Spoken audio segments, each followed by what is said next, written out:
वेवाई तमेरी दीकरी तो हमारी इज्जत का फालूदा करी नाख्या। हजी लगन का 1 महीना भी नहीं हुआ, क्या खेल ऊपर खेल बेड़ी नाखवा।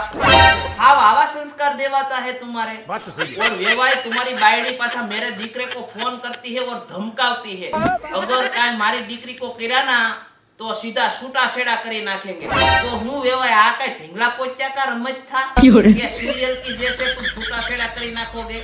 नहीं। अरे भव भव ना बंधन बांधा है हमने, बात तो सही है। और ऐसी धमकी देते हो हमारे छोकरे को। वो तो हमारा छोकरा थोड़ा डरपोक निकला એટલે नकर उसकी हाहू को जवाब दे देता वो। अच्छा। मेरे को तुम्हें फोन करना पड़ा वेवाय। હવે આ હારા नहीं लगता है, હવે આ मामला मैदान में पड़ी गया है। હવે तो बाकाजी की बोलेगी ही बोलेगी।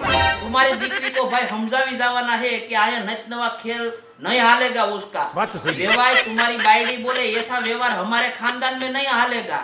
हमारे तो आया मान मर्यादा ने मोभा वाला काम है। अच्छा। इसलिए तुम्हारी दीकरी को भी मान मर्यादा और आबरू जाळवीने राखवानी है। बात तो सही है। समाज में हमारा केवड़ा मोटा नाम है तुम्हारे को पता है? नहीं। और तुम्हारी दीकरी ने 1 महीने में ही हमारी आबरू का काकरा करीने इज्जत तो उसने नेवे मूकी है वेवाय, नेवे। अच्छा। आ तो हमारी वो है इसलिए हम गम खाई जाते हैं, वरना आवी वो को तो है ने भड़ा के देनी पड़ती है।